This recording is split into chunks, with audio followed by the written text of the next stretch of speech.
les Écritures dans Luc au chapitre 4. Et j'aimerais vous présenter Jésus. Je ne sais pas en quoi vous croyez. Je ne sais pas ce que vous croyez. Mais moi, je crois en Jésus-Christ. Je crois en Jésus-Christ, le Fils du Dieu vivant. Et j'aimerais vous présenter celui en qui je crois ce soir.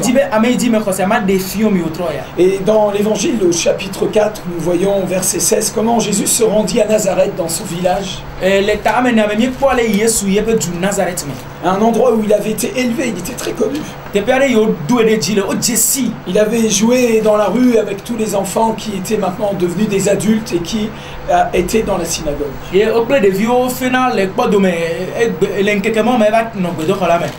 là, selon sa coutume, il entra dans la synagogue le jour du sabbat. Et il se leva pour faire la lecture de la parole de Dieu. Alors il trouva dans la parole de Dieu cet endroit où il est écrit: l'Esprit du Seigneur est sur moi parce qu'il m'a oint pour annoncer une bonne nouvelle aux pauvres. Il m'a envoyé pour guérir ceux qui ont le cœur brisé, pour proclamer aux captifs la délivrance et aux aveugles le recouvrement de la vue, pour renvoyer libres les opprimés, pour publier une année de grâce du Seigneur. Et la parole de Dieu nous dit qu'ils étaient étonnés. Parce qu'il leur dit aujourd'hui cette parole est accomplie. Et ils voyaient de Jésus, de sa bouche sortait une sagesse qui les dépassait. Et la vérité, c'est que Jésus n'est pas venu comme un homme religieux avec des diplômes. Mais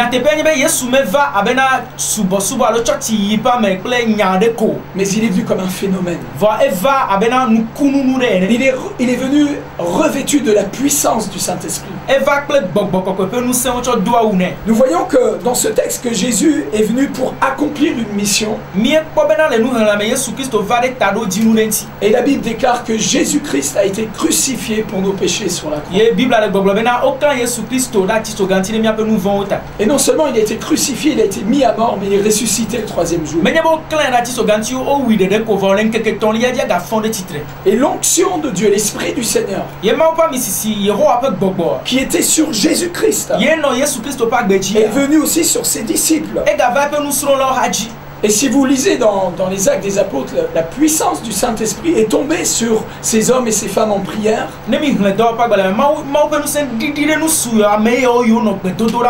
Et exactement ce qui se produisait dans la vie de Jésus a commencé à se produire aussi dans la vie des disciples. Et c'est ainsi que l'Église est née dans la puissance du Saint-Esprit. Je ne sais pas si vous êtes chrétien, je ne sais pas en quoi vous croyez. Mais le Dieu que je sers, le Dieu que nous annonçons ce soir, est exactement ce dont la Bible parle. Il est ce que la Bible dit qu'il est. Et il fait ce que la Bible dit qu'il fait.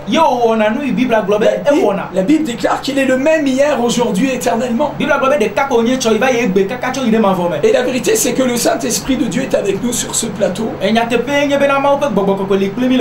comme il est omniprésent, il est Dieu, il est avec vous aussi.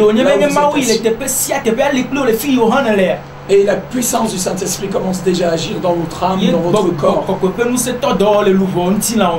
La mission du Saint-Esprit est de guérir les cœurs brisés. Voilà des vies qui ont été brisées par le péché, mais le Seigneur vient les restaurer, les guérir. C'est ce qui m'est arrivé il y a 27 ans. J'étais drogué, j'étais très loin des choses de Dieu, j'étais brisé.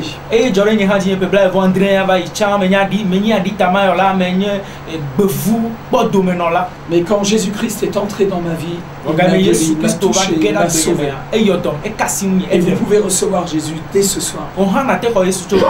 Peut-être vous vouliez en finir avec votre vie, vous avez allumé le poste de télévision et voilà un message qui vous est annoncé.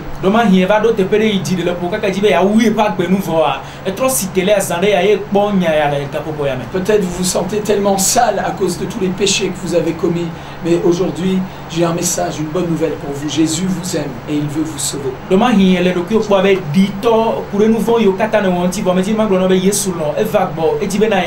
L'évangéliste a fait quelques milliers de kilomètres jusqu'au Togo, laissant sa femme, ses enfants, pour vous annoncer cette bonne nouvelle.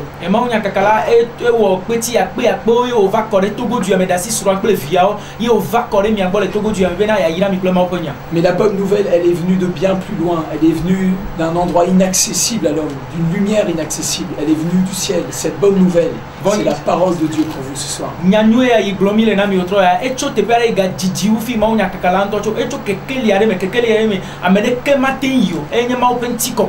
Vous êtes une personne intelligente. Vous êtes capable de comprendre ce qui est le bien, ce qui est le mal.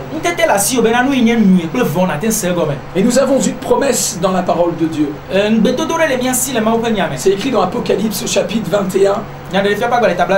À partir du verset 4, qu'il essuiera toute larme de leurs yeux. Et la mort ne sera plus. Il n'y aura plus ni deuil, ni cri, ni douleur. Car les premières choses ont disparu. Et celui qui était assis sur le trône dit: voici, je fais toutes choses nouvelles. Et il dit: écris, car ces paroles sont certaines et véritables.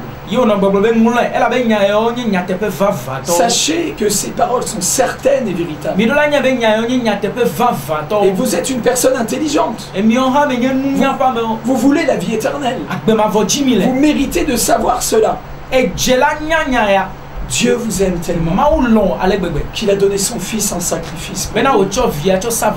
Il n'est pas mort à cause de vous, mais par amour pour vous. La bonne nouvelle vous est annoncée ce soir. N'ayez pas cette folie de faire partie de la liste de ceux qui sont perdus.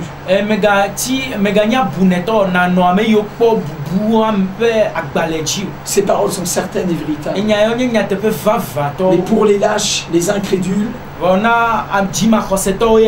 les abominables, les meurtriers, les débauchés, les magiciens, les idolâtres et tous les menteurs, leur part sera dans les temps ardents de feu de soufre, ce qui est la seconde mort. Je parcours le monde entier depuis tant d'années. Je n'ai pas encore trouvé un homme qui ne se trouve pas dans la liste.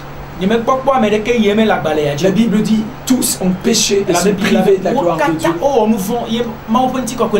Mais vous pouvez être sauvés glorieusement en recevant Jésus-Christ comme votre sauveur personnel.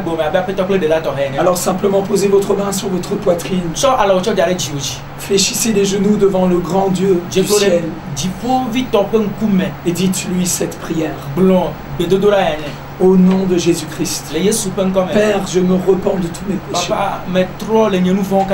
Et je reçois Jésus comme mon sauveur et mon Seigneur. Ta parole déclare: quiconque invoquera le nom du Seigneur sera sauvé. Si vous venez de faire cette prière sincèrement, vous êtes en train de naître de nouveau, de devenir un enfant de Dieu, comme moi. Que Dieu vous bénisse.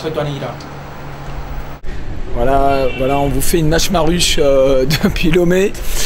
Voilà, gloire à Dieu, on sort de la télévision, l'une des télévisions les plus écoutées sur le Togo, en fait la numéro 1, et on vient d'avoir une émission de 30 minutes où on a pu vraiment envoyer le message.